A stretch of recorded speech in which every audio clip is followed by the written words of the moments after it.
What's up, San Diego? Thank you for joining us today. I'm Claire McKee, and this is Real Talk San Diego, brought to you by 5-Star Escrow and First American Title. We have a great show today. As always, I have Jessica Johnson here. She is the founder of Hidden San Diego. Andy Cook, certified family law specialist with the law offices of Andy Cook. And last but not least, Joe Corbisiero is here. He is a realtor with Whistle Realty. A collective hello to everyone. Hi. Morning. How are we doing? Hello, hello. Doing well? We ready to have some fun? Yes. Talk some shop. So before we get into the business stuff, we got to do the really fun stuff. And so I want to let my listeners get to know you better, get us warmed up a little bit. And so my favorite question to start off with, do you have a party trick? And if you don't have a party trick, that's okay. I don't either. But you can give us a fun fact about yourself. So Jessica, I'll start with you. Fun fact. Fun fact is when I was 5, I fell in a shark tank. Okay. Oh, wow. Hey! You say Yeah. that so casually. Tell me more. So it's they changed the name. It's in Chula Vista, and basically I couldn't see in. It's made out of rock, and so I climbed up to see in. It's about 20 feet deep. The sharks are big, and some lady started yelling at me to get down and told me I was gonna fall in, and I didn't listen to her, and then I fell in. Oh my gosh. So this is like, what in Chula Vista? What is like? I think it's called Living Coast Discovery Center. Pretty sure. And you are the girl that fell in the Yeah. shark tank. How did they get you out? Like, what did that look like I after? was rescued immediately, so it's not as cool as it sounds. It's still pretty cool. But yeah, no. Cool if swimming with sharks is cool to see. Well, it's a fun fact. Yeah. But yeah, no, I was rescued immediately, and I had a bright red dress on, and I was soaking wet, and the guy's walking me around looking for my mom, and then when we finally see my mom, she looks horrified, and Yeah. then I start crying because I thought I was going to get in trouble. And Oh just, my gosh. yeah. How old were you? I was 5. You were 5 years old Yeah. swimming with sharks. Yeah. Well, you're here today. You survived. Yeah. Good work. Awesome. Andy, that is a really tough story to follow. I don't know if you've been swimming with sharks lately, but do you have a fun fact or a party trick for us? Well, I wasn't really thinking of this, but following that conversation, when I was 7, so a little bit older, I went flying off one of those wagons that you pull luggage in and hit my eye on the corner of a fire hydrant. Oh, wow. So, and ended up getting a stitch up there. In your eye. Well, on the outside of the eye. Oh my gosh. In fact, I'm not sure which eye it is because it's been so long. But if you got real close to me and I pulled the eye shut, you could still see the scar from the stitch. And this was 46 years, almost 47 years ago. Wow. Long time ago. Okay, so I'm just imagining like you cracking yourself on a fire hydrant and your face bleeds so much. It had Right. to look like a murder scene. Well, it did. What happened was my brother was giving me a ride on the in the wagon, and we were taking turns giving each other rides, and it was his turn, and I was worried because he was going so fast, and he was 2 years younger, and I was afraid that the wagon was going to sort of clip the back of his feet, and so I said, "Watch out for your feet, Pete." And so that's exactly what he did. He let go of the wagon veered off the boardwalk, and so I hit a fire hydrant, and I kind of don't remember what happened after that, but he went screaming, got my dad, who came back and gave me, carried me back to the house, and then they called the doctor over and they did the surgery. Oh my gosh. Okay, well at least I now know that I'm not the only child that used to like pull my friends around in a wagon. We used to like attach our bikes to it and like pedal around, like so dangerous. What were we thinking? Lots of good stories, Joe. You have a lot of pressure on you right now. Yeah, I feel it. No, I'm not that excited like the Shark Tank or your story, but you can see it from here. I have a little scar myself. And I thought when I was 7 to 8, I think, I was really 100% sure I was one of these extreme BMX riders. I'm like, I got this. So me and my buddy are like, hey, there's a flight of stairs. It was really, really, really, really long. Oh no. And he was like, oh, this is scary. This is not a good idea. I'm like, I got this. This is back Fearless. I'm like, I got this. I already did a trick 2 minutes ago. I got it. So I start going down, going faster. All of a sudden the bike just elevated, start flying down. The front of the front wheel just goes like this, and I start just rolling down. And honestly, I thought I died. I wouldn't move anymore. was like this. Everybody was super scared, and I ended up just a few stitches here in my head. But that's a fun part of being a kid, I guess. So and true. I think there was a lesson that I'm not a BMX rider, but I'm still pretty crazy about doing crazy crap. So I don't know how much that taught me, but. And you didn't break any bones? You just came out with some No, stitches? it's true. Just like my head. It's Wow. interesting, yeah. That's crazy. I think you guys have inspired me to start asking my guests, do you have any scars? And if so, how did you get them? That's it. That's a good Forget point. the party trick. Right. Tell me about your scars. So, Joe, I'm going to come back to you. What do you Yeah. like to do in your free time? Where can we find you? Ooh, that's great. At the gym, or I train a lot. I like to go on bicycle ridings and boxing, running. I mean, I'm pretty active. Working on your and fitness. Motorcycle. That's my passion. Okay. Yeah. What kind of motorcycle do you have? Ducati. Okay, Yeah. so you got the fast motorcycle, not Yes. like the leisure Harley or No, anything. no, can't do that. You have some fun. Okay. Yes. Yeah. BMX, Ducati. Yeah, you know what? I'm getting you. I'm Right, starting a to little bit. understand you better. Andy, what do you like to do in your free time? Well, maybe not quite as active as I used to be. I do like working out, not that you can tell, but and I also a little more nerdy. I like reading a lot, going to the beach, relaxing, and if I have time, traveling is a big hobby of mine. Where's the best place you've traveled to? Well, that's a difficult question. I was in Maui in January for the first time, and that was pretty nice. But my goodness, I've been to some pretty exotic and interesting places. So we'll just say that the most recent trip was the most interesting so far. And they get better every time, right? They do. That's awesome. Jessica, I know we're going to talk about your business a little more, but what do you enjoy doing in your free time? I like to go on adventures and find new spots to explore in San Diego usually. So awesome. And do you Yeah. just kind of wander around, or? Usually it's based off of some form of research and then kind of go off from there and see what we can find. Incredible. So Yeah. I'm going to leave it at that because I don't Okay. want to give too much away. But this girl has some awesome stories that we're going to jump into here in just a little bit. I'm going to come back to you, though, Jessica, and I'm going to ask you, do you have a guilty pleasure? And I know this is kind of a hard question for you, but I'll tell you all day. Mine is sweets. All my teeth are sweet. And I love reality TV. So, hello, I'm Claire. Do you support me and accept me? I have an addiction to reality TV. I guess guilty pleasure. I was thinking about it earlier. I don't really know. I guess probably going to places I'm not supposed to go. Yeah? Yeah, like just maybe abandoned spots and stuff like that. That's probably a guilty pleasure because we're not supposed to do that. That's a good So, one. You okay. don't adhere to the no trespassing signs. is what you're Sometimes telling me. I do, but sometimes it's too hard to say no. So Totally. yeah. I like it. You're adventurous. I dig it. Andy, what about you? Well, I would have to share your example. I think I do have a sweet tooth.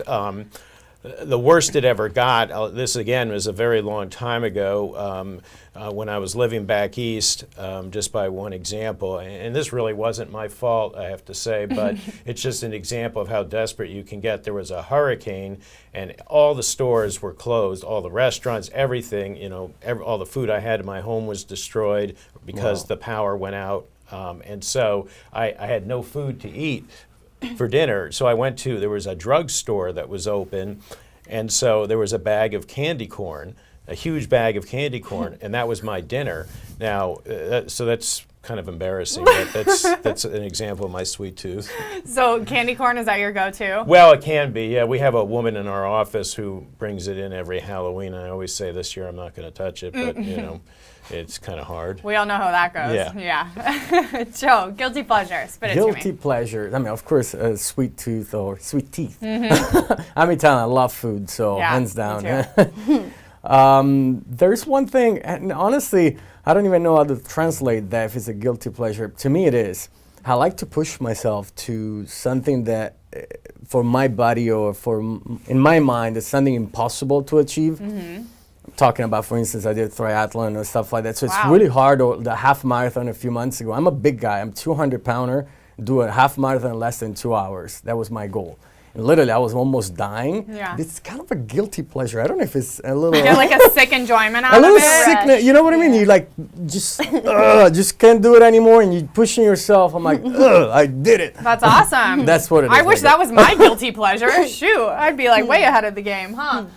So I'm going to come back around. Joe, we're hitting you with this as your favorite question. I know you wanted me to ask. If you could change one thing about the world, what would it be and why? Be fucking real. Yes. Amen. That is, and you know, I don't mean the curse, but it is. I hate fake people, and we have to be transparent. You know, this pretending of being nice. Oh, hello, how are you? That's BS. Let's be honest. I mean, we all have feelings. We all have. So I think it's important to be transparent. And this is, it's so funny, you know, we're heading this way in this conversation. My license plate, the back of my license plate, older, says the real estate professional. Really? Yeah. So, and you know, not everybody's going to love you. Not everybody's going to hate you.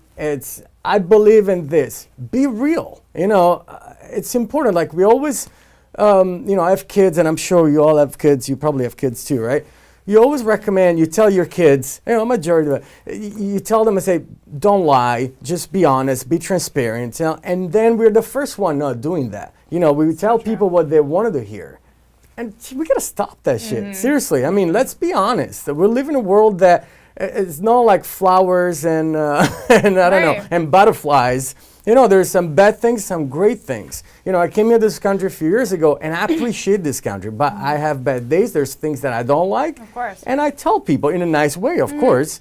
But let's be honest. That's what I think. Let's be transparent to each other. That's my favorite, and that's one of my rules on the show. Be yourself. That's right. You're not going to be everyone's cup of tea. You can't please everyone. So if you're yourself, there is a group of people that is going to stand behind you no matter what, and they're going to agree with you and support you. And that's your tribe, right? Why do you want to please the people who aren't in your court? Exactly. Doesn't do anybody any good, right? We love Pound it. Air pound coming at you. Awesome. Andy, what would you change about the world if you could change anything? Well, I'd probably change a lot, but I don't have the power to do that. But I would echo the comments that to just be yourself. That's always a healthy way to be. It's very, I don't know, tiring, I suppose, if you try to be something that you're not. And so I would say to all people, especially younger people who may be feeling a lot of peer pressure, to just be who you are, and that's always a good start. And you know, make sure you get to work on time. Amen. I don't know where that came from, but I love it. It's live, you know, just whatever comes to mind, spit it to me. Jessica, what would you say you changed about the world? I wish everyone as a whole cared more about the environment. That's a wonderful thing. Yeah. I agree. We just take it for granted, and it's really sad. Yep. Okay, so lots of good responses. You guys, if you like what you see, be sure to click follow on our live feed so you can get a notification each time we go live. Also, don't forget, we'd love to answer your questions on air. This is live, so if you have a question, if you want to give somebody a shout out, please show some love. We can't get enough of it. Next up, we've got one of the coolest resources for discovering all things San Diego that kind of avoid the mainstream touristy adventures most people are aware of or may typically seek out. And that is Hidden San Diego, which is a one-gal operation created in late 2010 by Jessica Johnson. She has always been an adventurer and intrigued by the unknown, constantly seeking out new places to explore. As a native San Diegan, you're rare, she's had plenty of years to explore the many beautiful crevices this city has to offer, and she's here today to share more of them with us. So welcome. I'm really excited to have you here. Tell us about Hidden San Diego. When did you come to the realization that you kind of wanted to blog about these adventures you were going on and share them with the world? When the internet started getting more popular, I started trying to find places to explore that weren't so mainstream, and I couldn't find them, which kind of got my friends and I out exploring and finding all these spots. So I was like, you know what, I want to do my part to kind of help explore people to get out and see all of the hidden places in San Diego. So with the little web knowledge that I had, I built kind of a janky website, and it's kind of taken off from there. So. Well, and this is really interesting for me because I found your Instagram page when I first moved to San Diego almost 4 years ago. Cool. And so the fact that you're sitting in front of me today is really cool because I've totally checked it out before. That's awesome. Tell us, how do you find the spots that you blog about? All different ways. Some by chance, just intuitively, kind of like, I think, let's take this trail, let's go this way. Sometimes through satellite researching Google Maps. Like, oh, look at that. That looks like some ruins or something. People tip me off. I have a ton of books. I like to try to read the old history on San Diego and then go to those spots and see if there's anything left. So That's amazing. So you do your research. Yeah, for sure. Awesome. So have you had any just like unbelievable or maybe creepy, scary experiences? Yeah, a ton. Tell some stories. A ton. Okay, so maybe 3 or 4 years ago, we were out in the desert, kind of in the middle of nowhere, and we were exploring some abandoned trains, and then in the distance we see a pyramid. We're like, oh, what is that? Let's go see what that pyramid's all about. So we go walking out there, and as we're heading towards the pyramid, we start seeing art installations and some hot springs. Everything okay? Oh, just messing with my mic. Don't mind me. We see some hot springs, some like silhouettes of a human with all the chakra, the rainbow, just all this weird stuff, but really intriguing. And then we find a purse, just laying there, and we're like, oh my gosh, there's someone's purse and there's nobody around. What's going on? And so we go through the purse to see if we can find identification, and it's a woman's purse. And then I'm like, let's take the purse to the pyramid and kind of use that as our excuse as to like why we want to go inside, whatever. So we go there and we head up to the pyramid, and we can hear some people talking in there.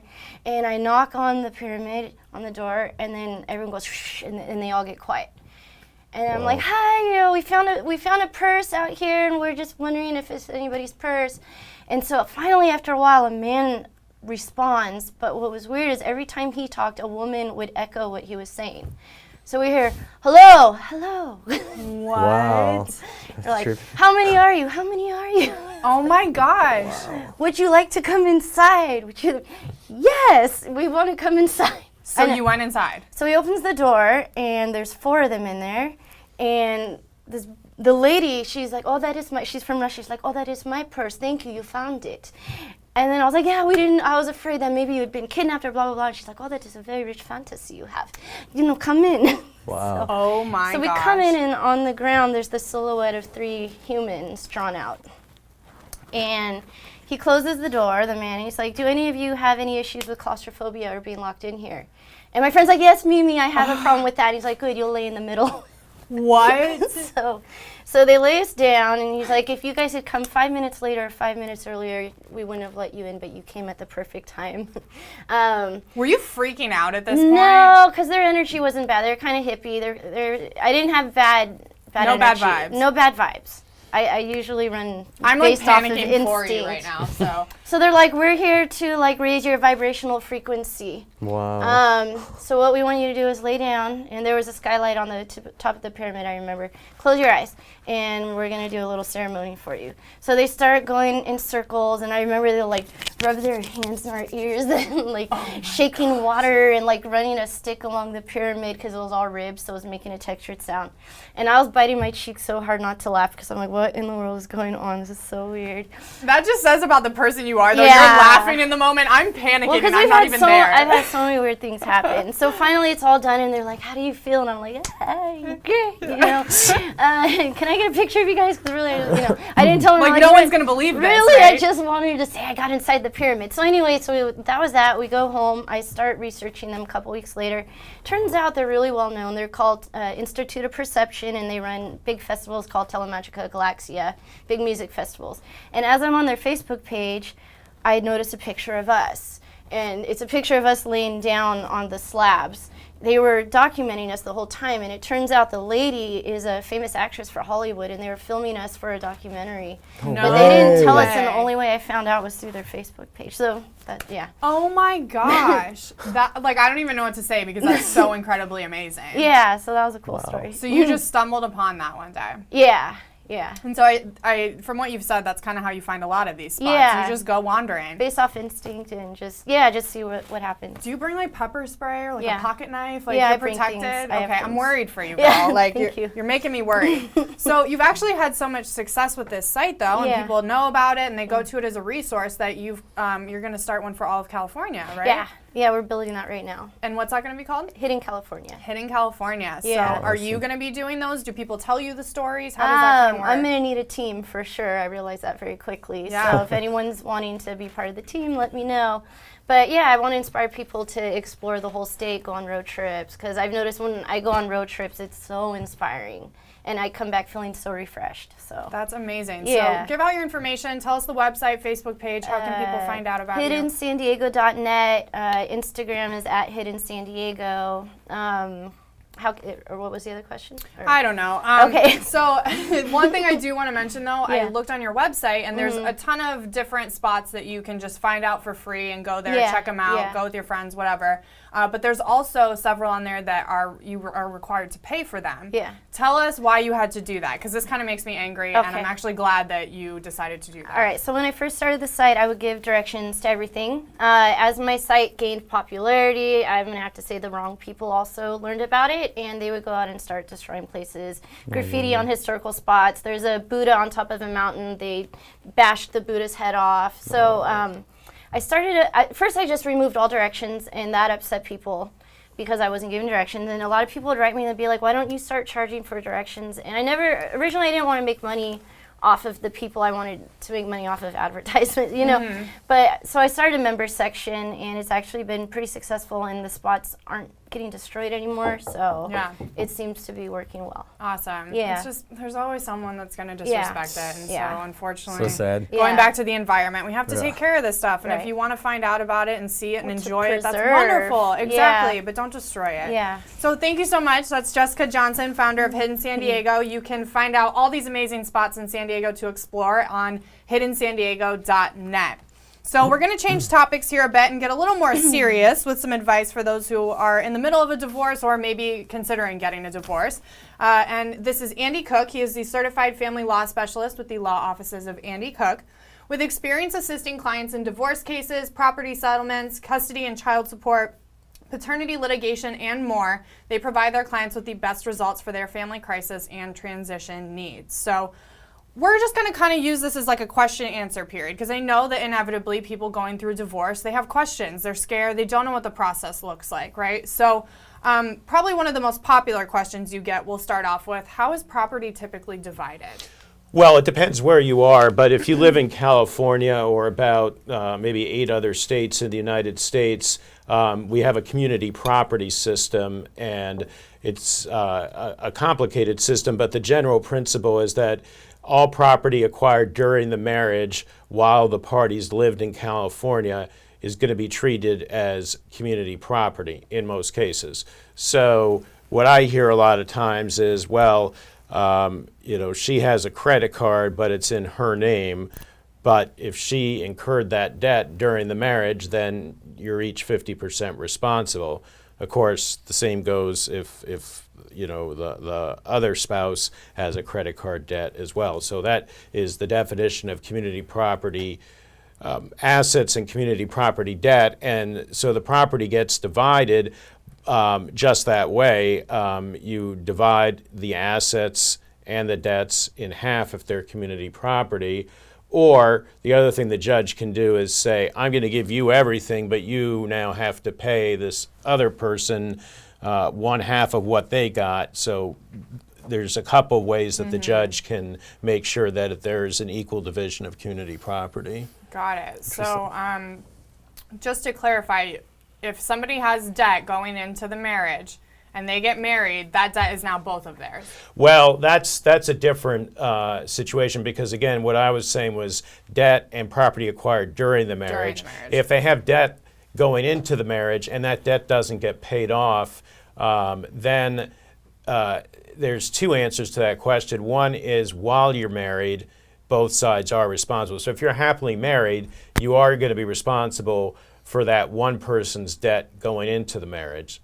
But usually when people see me, they're not happily married. Right. So now they're getting a divorce, and so then that debt that was acquired before the marriage, that sort of goes away, and it's just the responsibility of the person who incurred it. Okay, so here's a question for you. In regards to community property, does a spouse cheating or something like that, does that affect the outcome at all? No.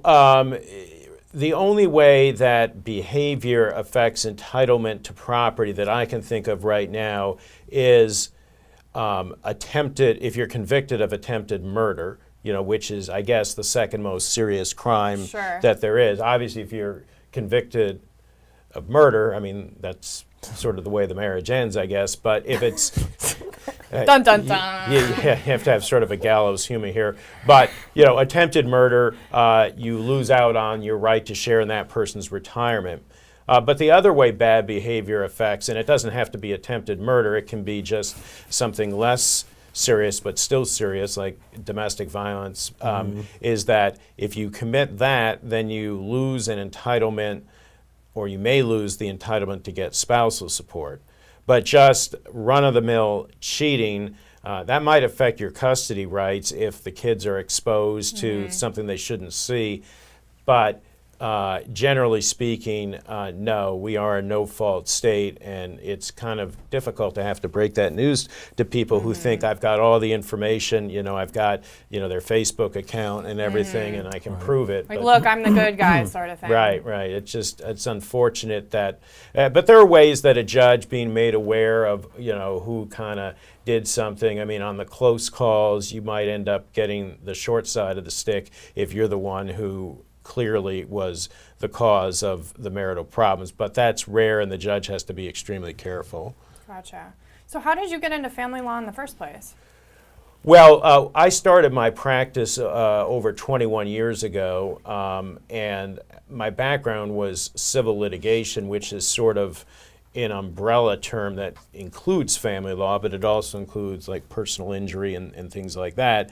And once I decided to leave the firm I was at and go into private practice, I knew I had to do things that were not necessarily contingency work, but were going to pay me by the hour, and things that were repeat situations. So you look at criminal law. I didn't get into bankruptcy, but obviously family law, because you may get a once-in-a-lifetime brain injury case, but in family law, they're smaller cases, but they just keep happening over and over again. And so that just became something I became good at. And then I got an invitation to take the certified specialist exam, which is sort of like a bar exam after the real bar exam that's just in family law. And so I took, my wife actually told me, why don't you take it? And so once I took it and passed it, then it just became clear that for marketing reasons, I was a specialist, so I weaned myself off the other stuff I was doing, and I haven't done anything other than family law since then. So being a family law attorney and being married, have you learned everything not to do in a relationship? Well, I have to be careful. When is this going to air? Are we live? We're live. Tell your wife That's a you love great her. question right there. I love it. Well, that's a difficult question to answer. Our anniversary actually is coming up on Friday in 2 days. How many years? It'll be 21 years. That's amazing. So, Congrats. So that was actually, let me just not answer your question by answering it in a different way, because what I do remember is that we started dating when I was at the firm that I was at, and it was the firm was a miserable experience. And then right around the time I thought I was going to ask her to marry me, I figured, there's just no future at this practice. And I started thinking about starting my own practice, but then I thought, how am I going to tell my prospective father-in-law that this is what I'm doing?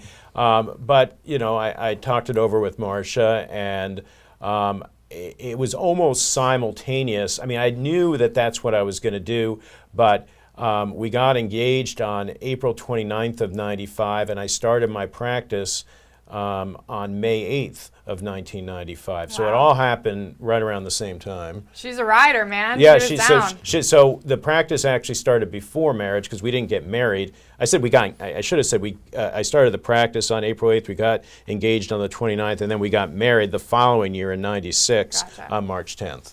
And you've made it all this time, so you're doing something right. I always think like you're not in the happiest industry, so I can imagine like what that does to you as a person. And well, but you can say that about a lot of people, for example, an oncologist, a doctor who treats cancer may find the work that he or she does fascinating, but you never want to tell someone, Right. gee, this is, really exciting work, because, the customers are obviously devastated, and, divorce is not cancer, but there's some people who, you don't want to tell them, this is very exciting, this is a cutting issue, is this community property or isn't it? I can't wait to research that, because then you're just a little too happy for the situation. Yeah. But people do have a wide range of emotions. Some people just can't believe that it's come down to this. They can't believe that they went from the marriage that they thought was going to last forever to this. But I must tell you, there are other people who are just like, God, just get me out of it. Just get it over with. And I guess that's the one thing that everyone shares, the people who can't believe it and the people who are at the other extreme. Nobody wants the divorce process to last forever, because it seems to them like it does, and a lot of them want to know, why does it take so long? Well, and I think the happy part, right, is that you're helping people move on and start over, right? Well, true. You're helping them do that. You're getting them child support, or maybe preventing them from having to pay unnecessary spousal support, or you're getting them a domestic violence restraining order, or preventing an unjust one from being imposed. So you're getting legal solutions to problems that need to be resolved, and these are important things. Child support is even, you asked first about community property, which is important, but child support is really the most important one out there. Absolutely. Of what we do. Keeping the well-being of the children and keeping the normalcy as much as possible. Well, and not only that, but it's the debt of all debts. I mean, it's the hardest debt to get out of. You can't go bankrupt on it. You don't mess around with child support. So if you're paying too much, that's a big problem. And if you're not getting enough, that's a big problem. Well, if you want to talk to a professional, that is Andy Cook, Certified Family Law Specialist with the law offices of Andy Cook. You can find him at divorcesd.com. Would you like to give out a phone number or an email address for people to reach you? Oh, sure. It's 619-515-9900. 619-515-9900, and then the email is acookjd, as in Jonathan David, at earthlink.net. I've had the same email the whole time. I've been in Bankers Hill the whole time, so some people make fun of me because I have an Earthlink account, but that's just the way it started. Hey, people know you by it, right? But I don't have a rotary phone anymore. That's good. Welcome to the 21st century, my friend. Thank you for all that information, Andy. Next up, we have Realtor Joe Corbisiero, who is here to help you buy a new home or sell your old one. Joe likes to negotiate prices and make sure that things happen for his clients. Love that. The skills Joe has acquired have made even the most particular of his clients extremely satisfied. That is why almost all of Joe's clients are returning clients and or giving referrals. So without further ado, Joe, everyone has this unique story about how they got into real estate. So I want to hear yours. Well, as you all know, I come from Italy, so I'm not American. I was adopted by this beautiful place called America. And when I was back in Italy, I was doing real estate already. Okay. So in 2006, I started real estate. I was doing more leasing, property management, a few sales here and there, but it's still a different system. It's a generational sale, we call it. Go from grandpa to mom, and then, the children and whatnot. So it's a little different. So I came here. And it's interesting, I came here, the euro was really strong back then in 2008, and here there was a huge crisis. Nobody believed in real estate anymore, a bunch of foreclosures and whatnot. So I came here first week on vacation, and I've always been fascinated by real estate. So I go to one of these live auction. It was back in the day, I can't remember the name, but anyways, REDC, something like that. So I go there, and you were required to have either a cashier's check. I didn't have a bank account, but I had just opened a bank account actually. So I bring cash. You need a $5,000 minimum to bring cash. So I bought the dollar bills. You bring a briefcase? I did. Yes, this is a real fact. I bring a briefcase. There was other Italians, that came here back in the 50s and 60s, and they're looking at me, and I knew them. Yeah, I was like, look at this guy. He just came here with a briefcase, and I was fooling with him. I'm like, I've got all cash in here. So I got the number. I went to the live auction, and it happens there was this property in Escondido. Okay, this is 3 days after I came here. Escondido, and nobody wanted it. So it was like 3-bedroom, 2-bath, $60,000. I didn't have 60 grand, but back in the days, my ex-wife is American, so I'm like, I was thinking in my mind, I'm sure she can get a mortgage. You know? Yeah. So I buy a house for $62,500 in Escondido. She was pissed. Oh, yeah. She's like, what are you doing? You don't even know where Escondido is. I'm like, I don't care. I'm like, what do you buy? Yeah, back then it was like, I think 40,000 euro. Wow. Imagine that, 40 grand, you can't even buy a BMW in Italy. No. You're buying a house. And it was one of the best investments I ever made in my life, because that So you house... don't regret it? At all. She was so pissed. She's like, what about if it's a piece of crap? What do we do? What do we don't do? So I didn't know where Escondido was. I never visited the property. I just showed up to the auction because that was fun. And I bought a house. Wow. And that's where we started. So I bought the first home, and then we started doing investments and whatnot back in 2008. And then shortly after, I was having problems with realtors. I mean, I was telling them, look, there's so many foreclosures. I want to offer 10,000 below market value. They're like, oh, you can't do that. Why not? Like, I'm aggressive. I mean, we have the cash. We're doing refi. I mean, I was moving things around. So shortly after that, I'm like, you know what? I just need my license and roll with it. So I got my license, and then eventually, I didn't do investments anymore, and I started helping clients buying and sell real estate since then. So how long have you been doing that now? So I got my license in 2009-10, pretty much. I started in 2006 in the real estate, so it's been, between property management, lease, and whatnot, it's about 10 years now. You've been in it. Yeah. All sides of it. And I think that's probably very important to your clients, because you know the whole scope of the process, not just one aspect Absolutely, of it. yes. So what I've gathered from you in our time together, you're a total straight shooter, and I love that about you. But tell us who else you are as a person and how that really affects your business and helps your clients. So it's quite interesting. I mean, I've been blessed, seriously, since I came to this country. It's going beyond my expectation since I moved here. I was ranked the top 5% in all San Diego County out of 26,000 agents, which is a great achievement for me. Top 1% on Zillow for reviews and whatnot.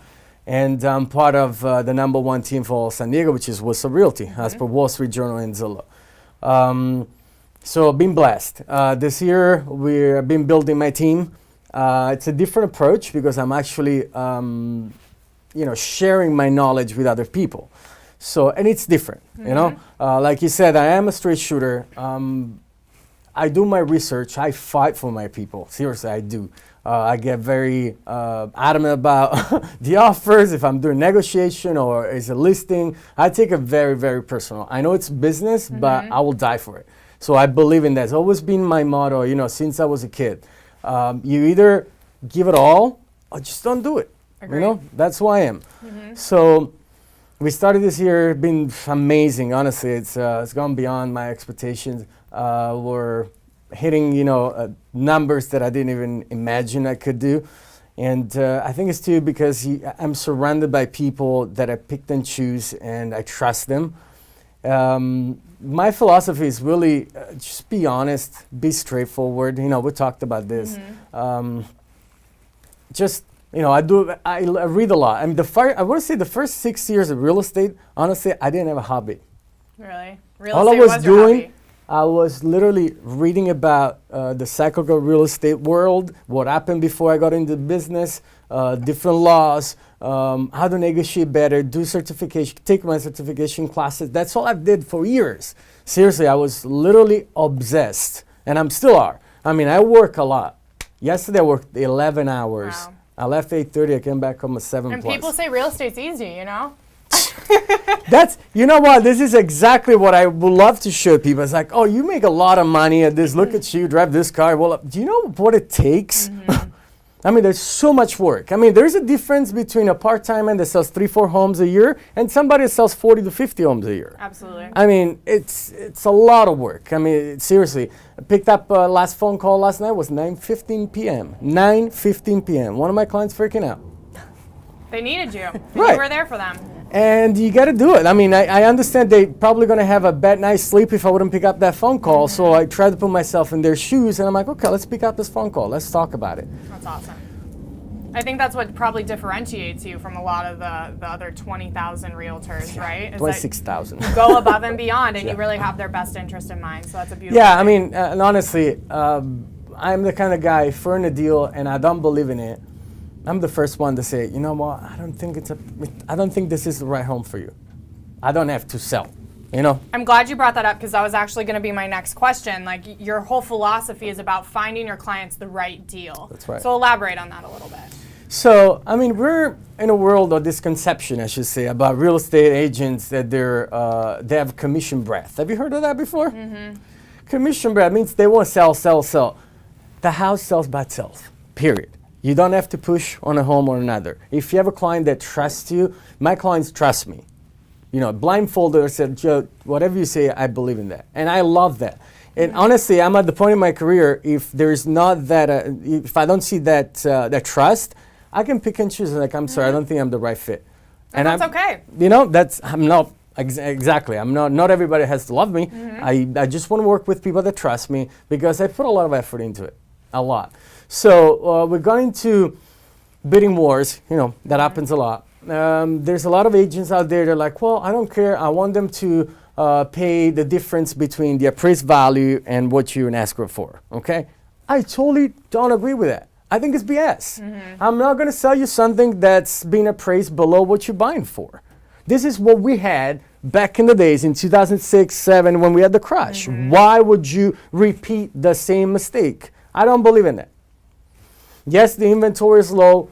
Yes, you know, we have multiple offer scenario everywhere, but you can still find a deal. You can still find the right home for you. You just need to work outside the box, think outside the box. If you've seen one of my latest videos, how we find home for clients, you'll realize what we do different than other people. Perfect. And let's tell our listeners how we can find out where those videos are and what the website is. So we have a few websites. You can just go on joesellssandiego.com or bestsandiegohomesforsale.com, which we have a blog there. You can find all about videos. Or just Google my name on YouTube, Joe Corbisiero, and you'll see we have a ton of content, videos, and crazy things that I do, my team, and we make it fun. So it's not just that all about business. We make it fun. Sure. Work hard, play hard. Yeah. That's Joe Corbisiero. You say it so much prettier good. than me. Thank you.